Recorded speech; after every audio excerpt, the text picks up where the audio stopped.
It's good to be here again. Last week we covered everything from the title page to page 17. And it's always good for me to remind myself, just to get centered, what we're looking at here. What we're looking at here is the first half of the first step, the admission of powerlessness over alcohol. And from the way it's been shared with me, everything up to page 23 is about the body of the alcoholic after he takes a drink. So we're looking at powerlessness over alcohol physically after I take the first drink. This part of the disease, what we've looked at in the doctor's opinion, only happens after I take a drink. If I never take another drink, I will never experience the physical part of my disease, that phenomena of craving. If you weren't here last week and you're wondering how you can use the doctor's opinion for yourself as a tool to help you look at the first step, the way to use the doctor's opinion is to try to make as many of the statements as questions for you. Is this me? Do I believe this? And try to stay centered on the idea you're looking at, does this happen to me after I take a drink? He equates it to an allergy. The best one for me is if I'm allergic to strawberries, and every time I eat strawberries, I break out with a rash. Do I have a similar reaction to alcohol? But instead of a rash, do I get a craving for more? Do I get a craving for more alcohol once I put a little bit in my system? So we're looking at two things up to page 23. We're looking at why am I powerless over alcohol physically after I take a drink? And the issue of control that we're looking at here is, can you control the amount that you drink once you start? Is there anyone in the room who's having problems with that thinks maybe they can control how much they're going to take once they take a little bit of whatever it is they use?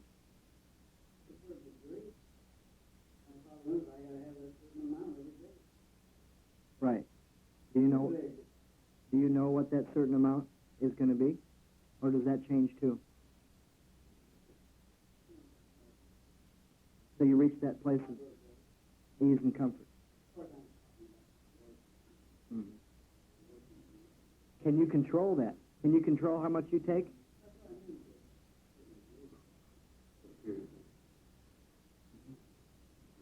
Does the day come when you lose control over how much after you take a couple?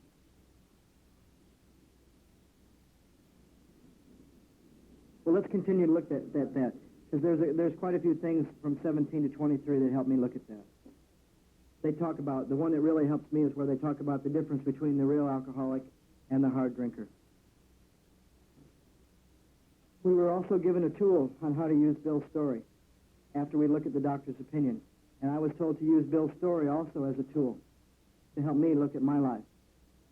And to take the first 8 pages of Bill's story and to mark everything that I can relate to, putting aside the differences, looking at the similarities. I'm not a stockbroker, I never went to war, and I've never been married. I don't look at that.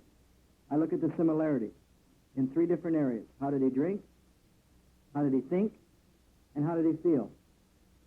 And I do that with the first 8 pages of Bill's story to answer a question. Was I as hopeless as Bill? I don't look at the other 8 pages of his story because I would only compare my recovery to his. Bill went through the first 8 steps in a real short period of time.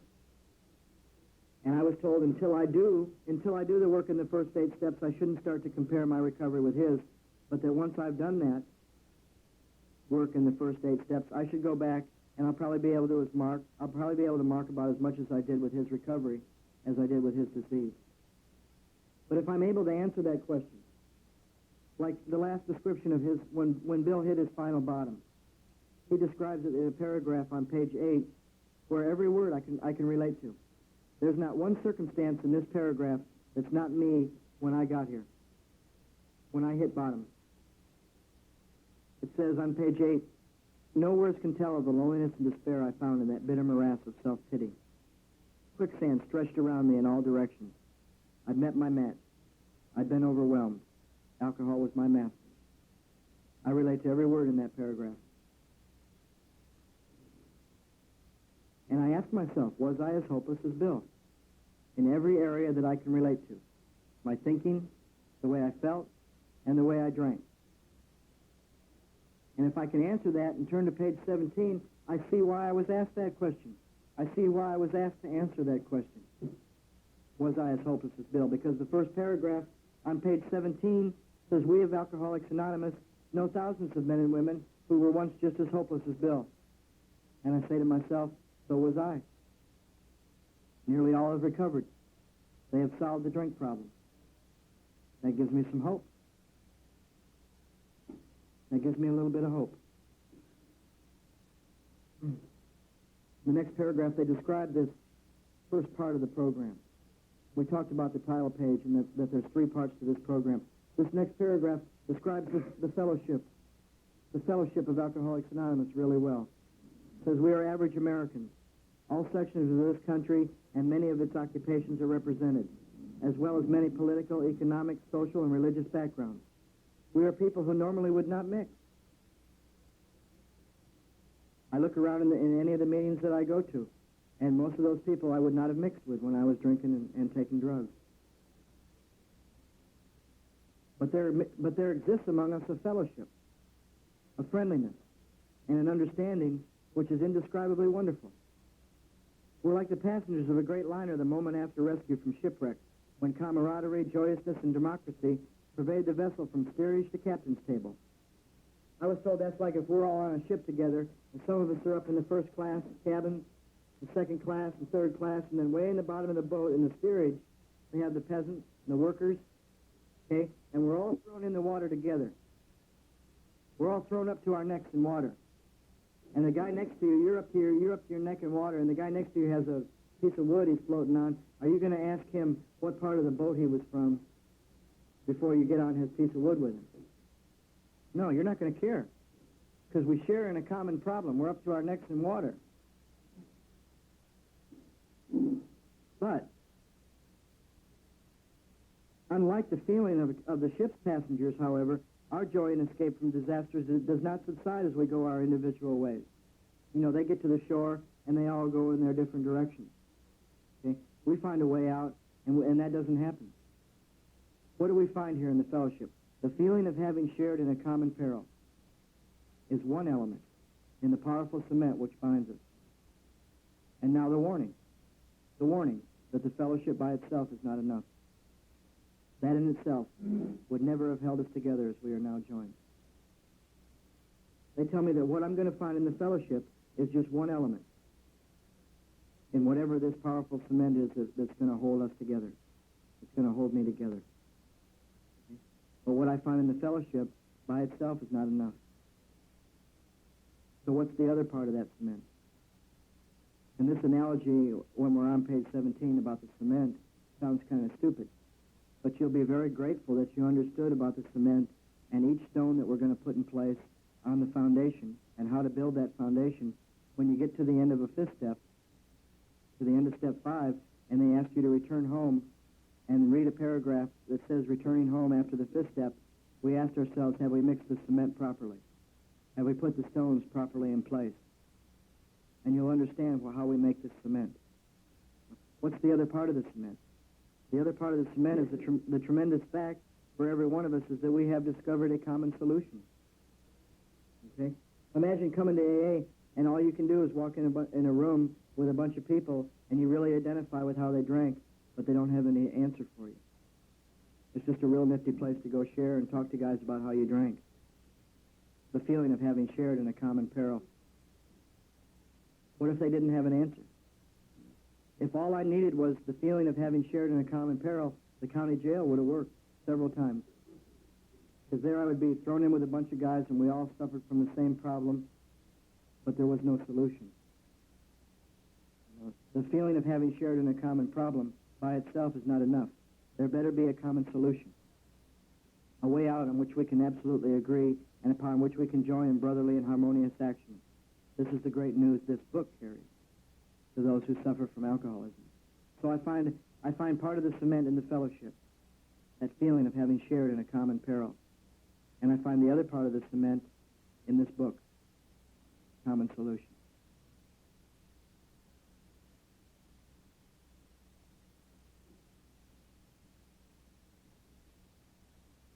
Page 18 talks about this disease being an illness. Do I believe that?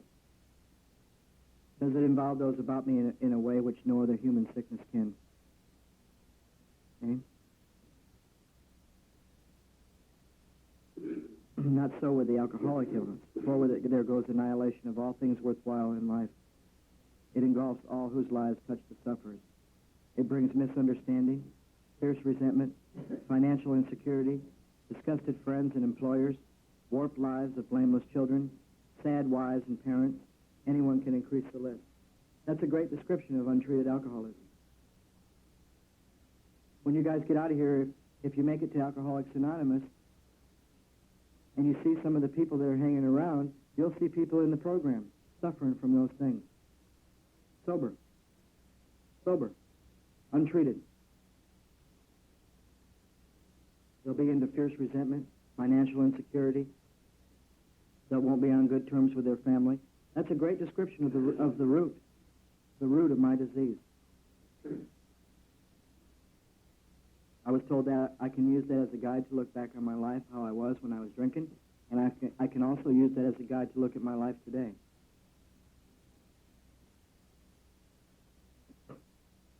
I was told that there's nothing in this book about how to find a sponsor or how to be a sponsor because they don't use the word sponsor.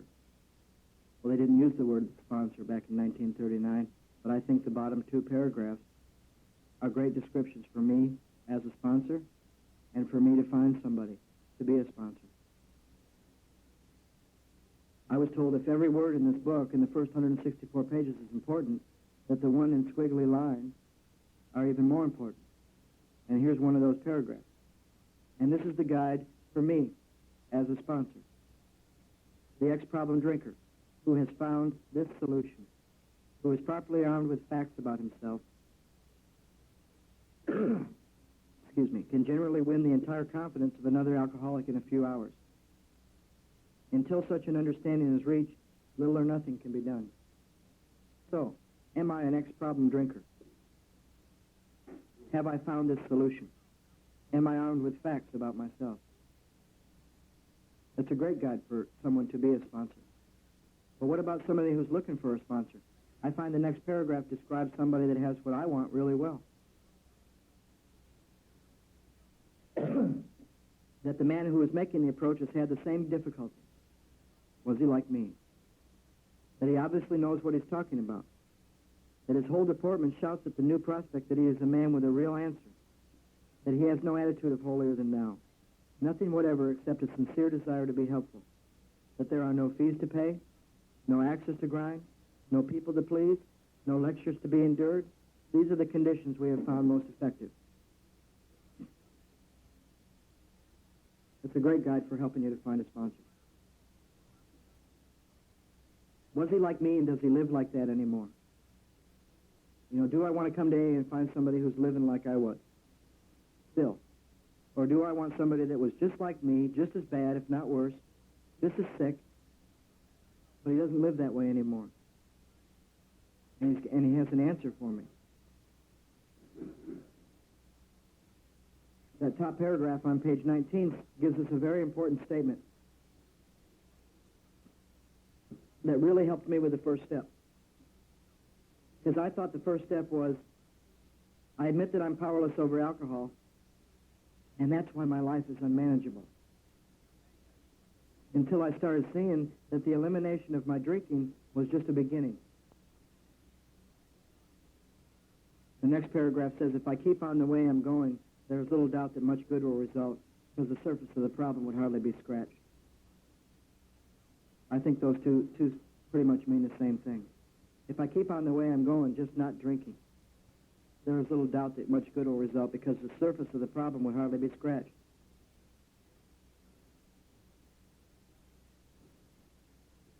If all you've done is take the booze and the drugs away, all you've done is take the medicine away. Now, what are we going to substitute for that? It's like saying what we do with the diabetic is we take away his medication that stops the seizures.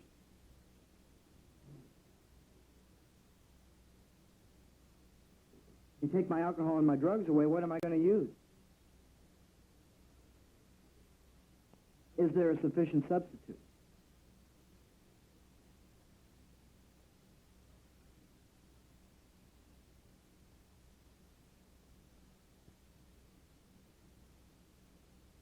On page 20, I'd like to use the middle paragraph as questions for each of you to look at in relationship to the first step. How many times have people said to you, I can take it or leave it alone? Why can't you? Use that as a question. Can you take it or leave it alone? Can you drink like a gentleman, or more importantly, quit? And for us as alcoholics, we should probably ask ourselves, if I quit, can I stay quit? I'm sure everybody in this room has stopped a lot. Our problem is not stopping. Our problem is staying stopped. Can you handle your liquor? Is your willpower weak? Can you stop if you want to? She's such a sweet girl. Can you quit for her sake? If the doctor tells you that you ever drink again, it might kill you, can you stop just with that alone by itself? How many of us have been told that? These are commonplace observations on drinkers, which we hear all the time. Back of them is a world of ignorance and misunderstanding. We see that the people that can do these things refer to people whose reactions, physically and mentally, are very different from ours. You know, the guy that can take it or leave it alone, the guy that can stop, the guy that can quit just for a girlfriend, the guy that can quit from the threat of a doctor, not like me. So now they help me look at the three different kinds of drinkers. This is where I got a little bit afraid, a little scared, but I also saw there's not much that separates me from the hard drinker. And there was at this point, in this part of the first step, there's really only one basic question to answer. Am I a real alcoholic physically? They help me look at the moderate drinker. He has little trouble giving up liquor entirely if he has a good reason for it. He can take it or leave it alone. Is that me? Can I give up liquor entirely if I have a good reason for it? No. I had a lot of good reasons and I was not able to give it up entirely. Can I take it or leave it alone? I don't have a problem with the moderate drinker. I'm definitely not him. But what about the hard drinker? He may have had the habit badly enough to gradually impair him physically and mentally. I did. It might have caused me to die a few years before my time. That's true. It could have. But if a sufficiently strong reason, ill health, falling in love, change of environment, or the warning of a doctor becomes operative, this man can also stop. Although he may find it difficult and troublesome and may even need medical attention. So the question there is, if given a sufficient reason, and we all had our own. My sponsor told me not to just look at these, although I had every one of these. Ill health, falling in love, a woman that says, if you just quit doing what you're doing, I'll stay with you.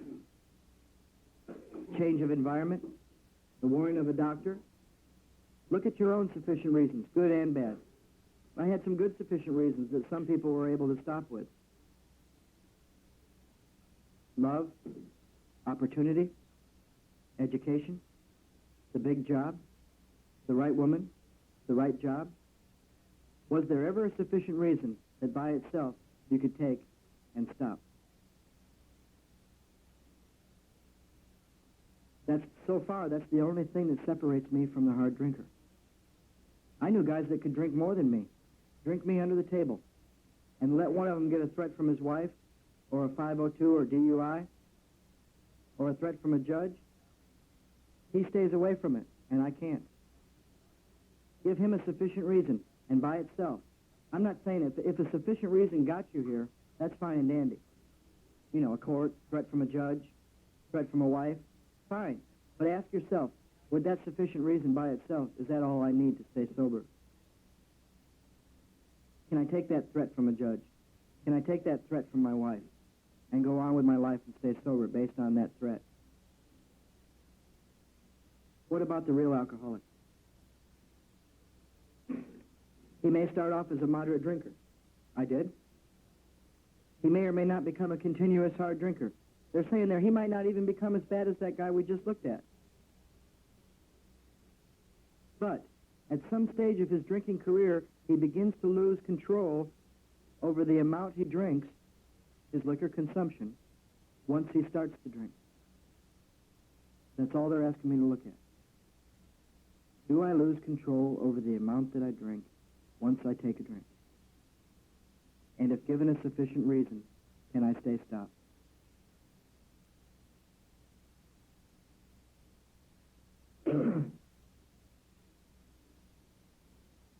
The rest of that page goes into some detail about our behavior. I personally don't think that the behavior of the alcoholic has much to do with why. I think it's probably just the result of. But it's good to read because I find myself in the rest of that page.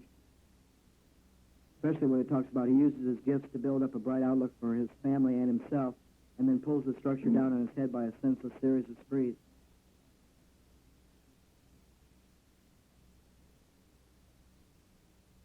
On page 22, the second paragraph says, "This is by no means a comprehensive picture of the true alcoholic, as our behavior patterns vary. But this description should identify him roughly." See, I'm not going to find out why I'm alcoholic in my behavior. We all have different behavior. We all have different circumstances. Okay? Let's not look at why you're an alcoholic in the circumstances and the drama of your life. Let's find out what does everybody in this room share in common as far as the problem. Some of you have been to jail. Some of you never been to jail. Some of you have lost wives. Some of you haven't lost wives because of your drinking. Some of you have lost jobs. Some of you haven't. Some of you get depressed and quiet. Some of you get loud and angry. Some of you fight. Some of you don't fight. Some of you are Dr. Jekyll. Some of you are Mr. Hyde. What I'm saying is everyone in this room probably has different behavior and some that's similar. And we all probably have different circumstances that happened in our life and some that are similar. But let's not look at the circumstances. Let's not look at out here to find out why we're alcoholic. Let's just see that as the result of. There's a big difference between the result of my alcoholism and the reason why I'm alcoholic.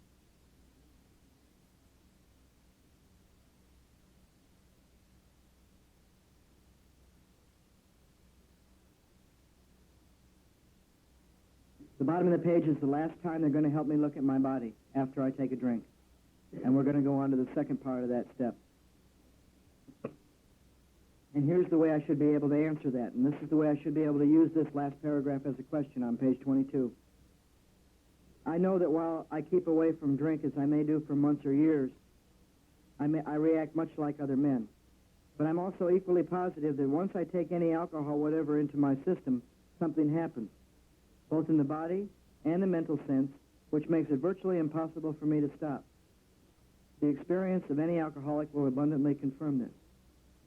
So I say to myself, does my experience abundantly confirm that once I put any alcohol, whatever, into my system, something happens, which makes it virtually impossible for me to stop until I get to that place?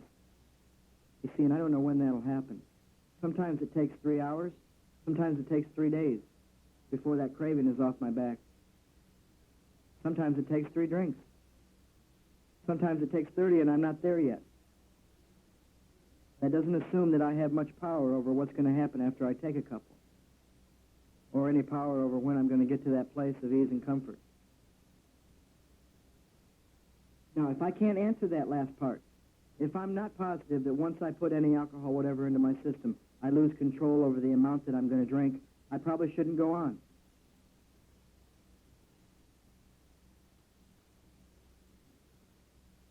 But if I'm able to admit that point, if I am able to concede that, if I am able to concede to that, yes, my drinking experience shows me that once I take a couple drinks, I lose control over how much more I'm going to drink, Once I take any alcohol, whatever, into my system, something happens, both in the body and the mind, which makes it virtually impossible for me to stop. Then we can go on.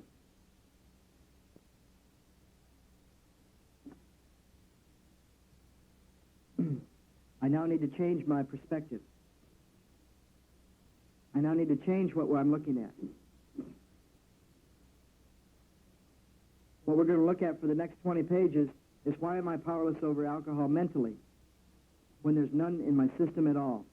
And the point of control will be, can I control staying stopped? Can I control the stop? You know, if all I have is the part we've looked at, then all you need to do is take me to a detox and dry me out for 30 days, and I should be fine. But why is it every time they dried me out, and I didn't have any booze in my system for a matter of 20 or 30 days, how come I always ended up drunk again? If it's just a physical disease. You see, now we get down to the mental part. These observations about the body are academic and pointless if I never take the first drink, thereby setting that terrible cycle in motion. Craving, obsession. Therefore, the main problem that I suffer from centers in my mind rather than in my body. Okay, why do they say academic and pointless? I don't see how those two go together. I was told it's academic because it's real important for you to have identified, does that happen to your body after you take a drink? But it's also pointless because knowing that by itself will not keep you sober. So it's academic. It's important for me to know, but it's also pointless because knowing it won't keep me sober. And if I never put another drink in my system, I'll never experience that craving. Therefore, the main problem now that I'm dried out, that needs to be treated is in my mind. The thing that's going to get me back to the first drink.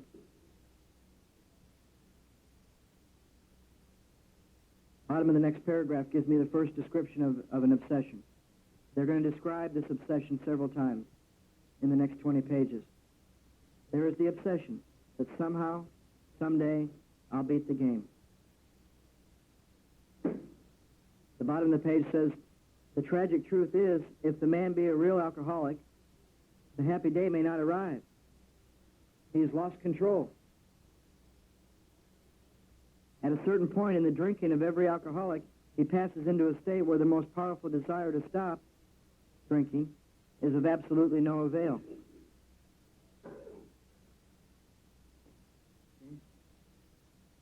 Will my strongest desire keep me sober? Is the only requirement for membership to the fellowship the only requirement for me to stay sober? Or have I reached a stage somewhere during my 17 years of drinking where my most powerful desire doesn't get it? You know? For some reason I thought when I came here that the only requirement to be a member was the only requirement for me to stay sober.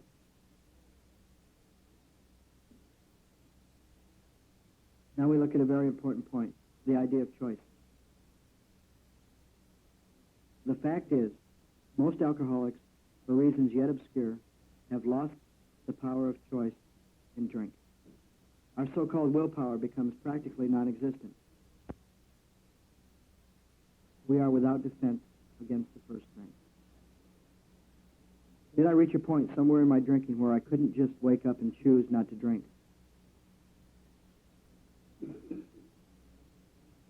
And did I reach a point in my drinking where all I did was choose to drink? Or was there more involved than just choice?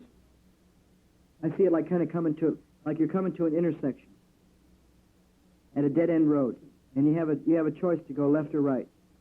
And left is to the bar, and right is to home to stay sober for the rest of the night. And you come to the end of that intersection every day, and for about 10 or 12 years you seem to have a choice every day. Am I going to go this way? Am I going to go this way? But it's somewhere in my drinking, somewhere in my 17-year history with alcohol, did I reach a point where I didn't just choose to go to the bar. I didn't just choose to turn left. Because I really wanted to get home, and I really wanted to get home sober, but something stronger drove me right to the first drink, and I didn't make it home. Was it just a choice to drink? And was it just a choice not to drink? Can you go the rest of your life and just wake up every morning and say, today I choose not to drink, and do that? Or have you lost that choice? Have you lost that kind of power that gives you the freedom of choice when it comes to alcohol? Has your willpower become weak, practically non-existent? Are you unable at certain times? The scary thing there, it says at certain times. You know, maybe 99 days in a row, maybe 28 days in a row, maybe every day for 6 months you were able to bring to mind something, like how you felt the last time you went to jail, or what you did the last time you got drunk. Maybe you were able to bring that to mind 30, 60 days in a row. But would a certain day come when even remembering that wasn't enough to stop you? Do you have a defense against keeping yourself from the next drink? Do you have a defense against the first drink? I hear a lot of people in AA, they say, if you get a thought to drink, just think it through. This next paragraph tells me that there will come a day when that won't be enough. Thinking it through to the consequences and how I'll be in a month or 2 months or 6 months. The almost certain consequences that would follow taking even a glass of beer do not crowd into the mind to stop me. If these thoughts occur, if I start to think it through, they are hazy and readily supplanted with the old threadbare idea that this time I'll handle myself like other people. There is a complete failure of the kind of defense that keeps me from putting my hand on a hot stove. You know, how come I can lay my hand on a hot stove once and burn it really good one time and say, I'm not ever going to do that again? But how come when it comes to alcohol, I get burned over and over and over? And I can't just say, I'm not going to do that again.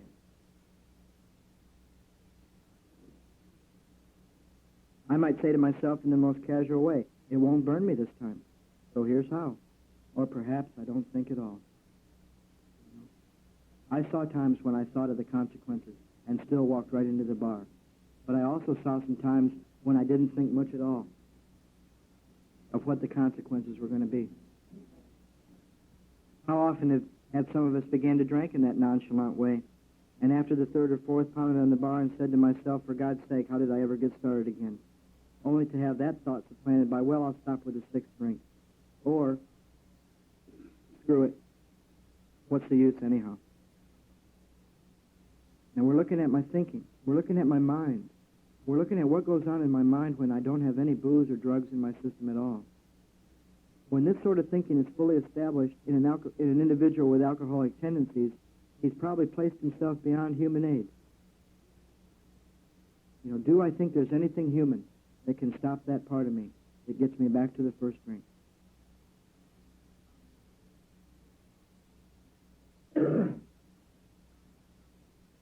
Page 25 tells me there is a solution. And then they spend a whole paragraph telling me what I have to do and what I won't like. And then finally in the next paragraph they tell me what that solution is. Here's what I won't like. Self-searching, leveling of pride, confession of shortcomings, which this process requires. That's one of the first times this book tells me there is more than one requirement to be a participant in the recovery process. There might only be one requirement to be a member of the fellowship, but this short sentence has just told me there's at least 3 requirements to successfully complete this recovery process. Self-searching, leveling of pride, confession of shortcomings. Self-searching, step 4, 5, 10. Leveling of pride, 4, 5, 6, 7, 8, 9, 10. Confession of shortcomings, step 5, step 10, step 9. But I saw that it really worked in others. And I came to believe in the hopelessness and futility of life as I'd been living it. When therefore I was approached by those in whom the problem had been solved, those with whom the problem had been solved, there was nothing left for me but to pick up a simple kit of spiritual tools laid at my feet. We have found much of heaven, and we've been rocketed into a fourth dimension of existence of which we not even dreamed. Now, I had a problem with that idea about the fourth dimension. Sounds kind of spooky to me, kind of like Twilight Zone or something. I was told the fourth dimension is real simple. You and I have lived in three dimensions most of our lives. We've lived in the cravings of our body, we've lived in the obsessions of our mind, and we've lived dominated by our emotions. Those are the three realms I lived in for 30 years. I lived in my body, I lived in my mind, and I lived with my emotions. They told me the fourth dimension is the spiritual realm within.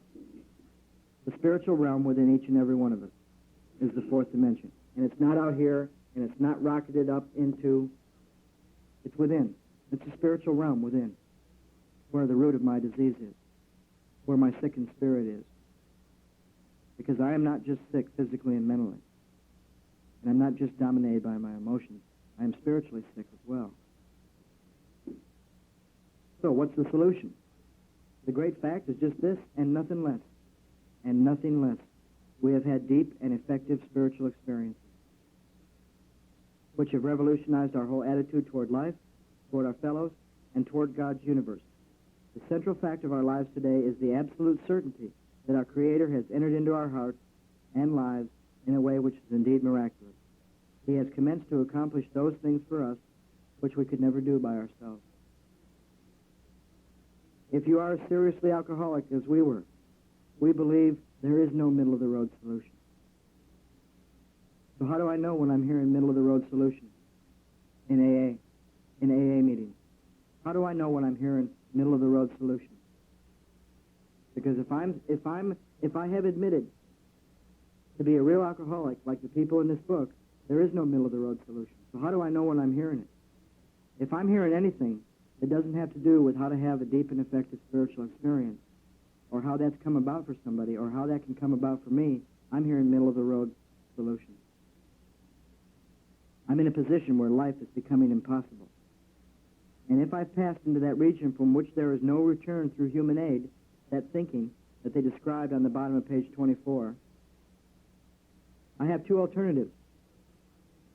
One alternative, to go on to the bitter end, blotting out the consciousness of my intolerable situation as best I can, denial. The other, to accept spiritual help. If the root of my disease is spiritual, do I really think anything else but a spiritual experience is going to treat the root? Do I think therapeutic measures are going to treat a spirit? Do I think emotional measures are going to treat a sickened spirit? Spiritual experiences. So here's a guy who knew what was wrong with us mentally. That if we had a mind of an alcoholic, we couldn't keep ourselves from the first drink. And here's a guy who knew exactly what we needed. Dr. Silkworth called it an entire psychic change. Dr. Carl Jung calls it a vital spiritual experience. And then he describes these phenomena. They appear to be in the nature of huge emotional displacements and rearrangements. Ideas, emotions, and attitudes, which were once the guiding force of the lives of these men, are suddenly cast to one side, and a completely new set of conceptions and motives begin to dominate them. In fact, I've been trying to produce some such emotional rearrangement within you. With many individuals, the methods which I have employed are successful, but I have never been successful with an alcoholic of your description. He knew what was wrong with us mentally. He knew what we needed. He was able to define that in real practical terms, and then he had to admit that he couldn't make that happen. That as a human, he couldn't make that vital spiritual experience occur.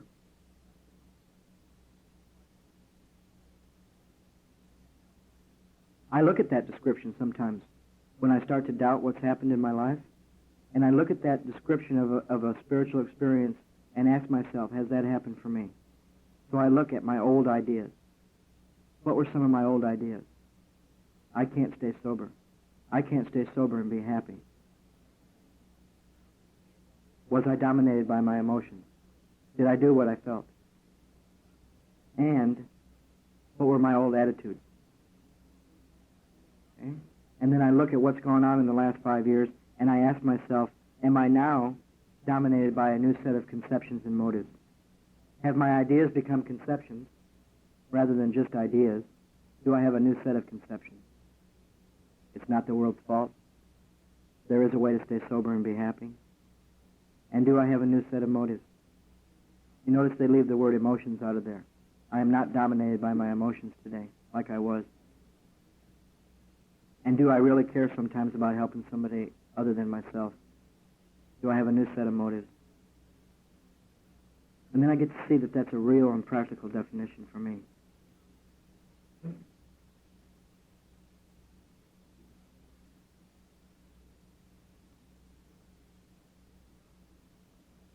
The second paragraph on page 28 talks about,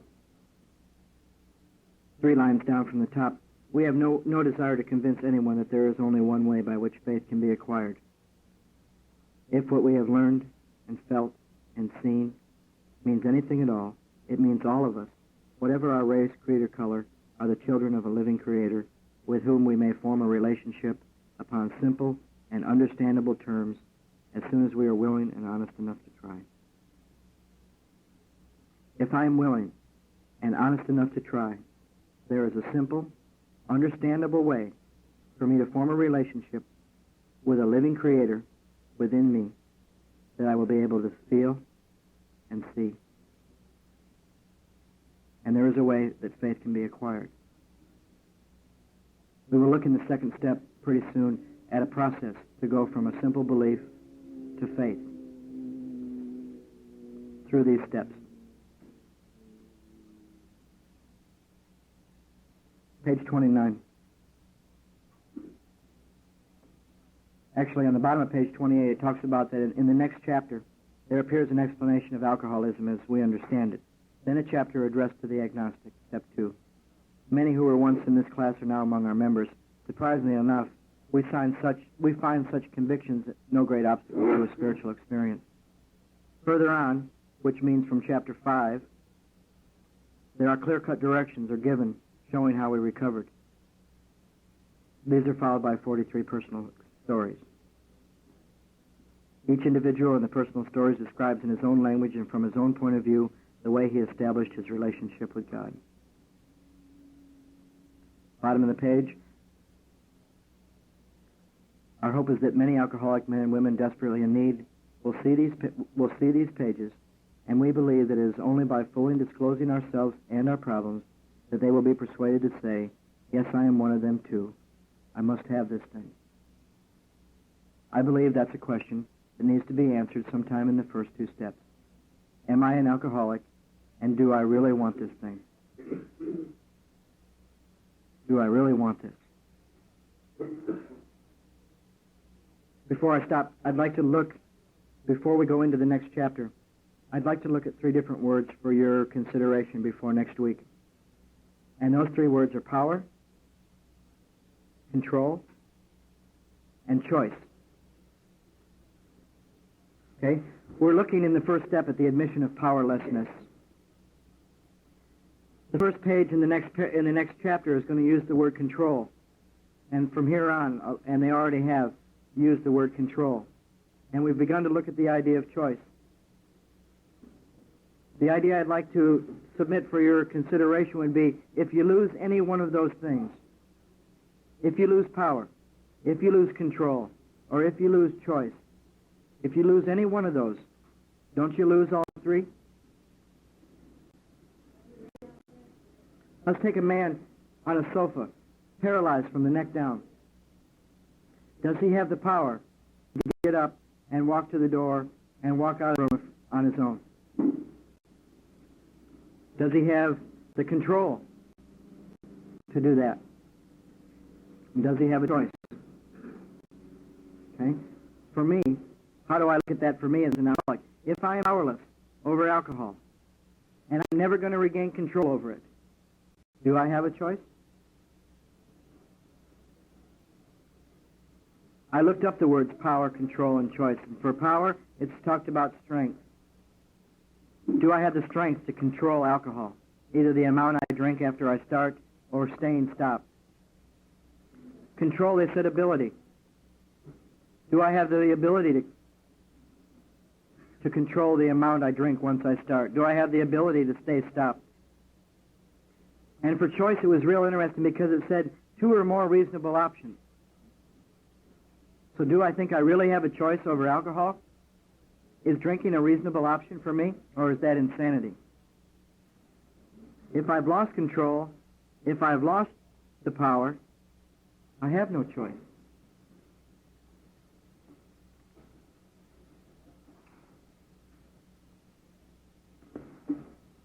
I think we'll stop there tonight.